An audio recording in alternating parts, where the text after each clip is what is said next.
হাজৰিকাৰ প্ৰতিমূৰ্তি তেখেতে বহু উন্মোচন কৰিব।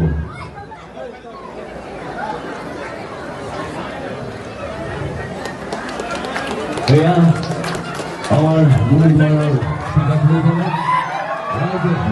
আৰম্ভ কৰিছে। ইয়াৰ পিছতেই মাননীয় মন্ত্ৰী ডাঙৰীয়া আৰু পৰৱৰ্তী ডাঙৰীয়াক মূল ফলকখন অভিনন্দন কৰিবলৈ অনুৰোধ জনাইছো। ৰাইজক এটাৰে হাত চাপৰি দিবলৈ অনুৰোধ জনাইছো। ধন্যবাদ। অসমীয়া সংস্কৃতিৰ এগৰাকী ভাণ্ডাৰী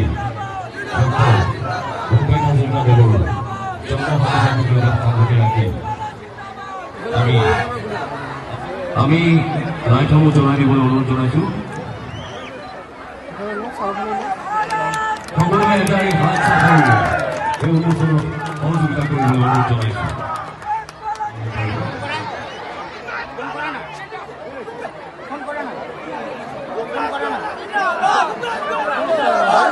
আমি প্ৰথমতে মাননীয় মন্ত্ৰীজনক শ্ৰদ্ধাঞ্জলি জ্ঞাপন কৰিবলৈ অনুৰোধ জনাইছো। এই মহান শিল্পীগৰাকীৰ প্ৰতি শ্ৰদ্ধাঞ্জলি জনাবলৈ অনুৰোধ জনাইছো।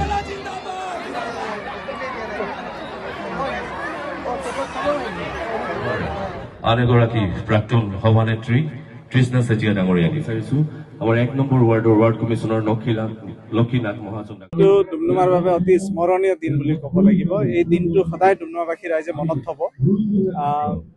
আমি এই যিটো জেগা, এই জেগাটো এটা সময়ত ডাম্পিং গ্ৰাউণ্ড আছিল, ইয়াত আৱৰ্জনা আছিল। ডুমডুমা পৌৰসভাই এই আৱৰ্জনাখিনি সম্পূৰ্ণৰূপে নিষ্কাশন কৰি এই জেগাটো মুকলি কৰি উলিয়ালে। ইয়াত যথেষ্ট ডাঙৰ ডাঙৰ গাঁত আছিল, সেইবিলাক আৰ্ট ফিলিং কৰি সমান কৰা হ'ল।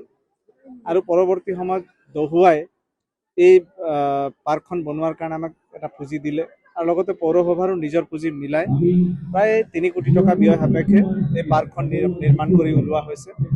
ডুমডুমা সমগ্ৰ সমষ্টিতে, কেৱল টাউনে নহয়, সমগ্ৰ সমষ্টিতে পৰিয়ালক লৈ ক'ৰবাত সময় কটাব পৰাকৈ এটাও জেগা নাছিল।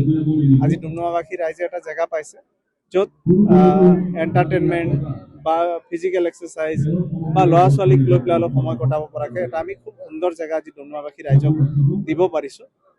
তাৰ বাবে মনটো খুব ভাল লাগিছে।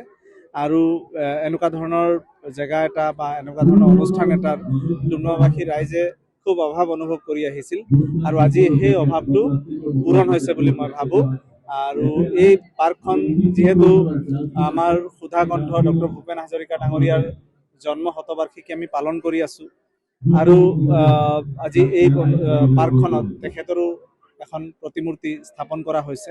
গতিকে তেখেতৰ নামতে পাৰ্কখন উৎসৰ্গা কৰা হয়।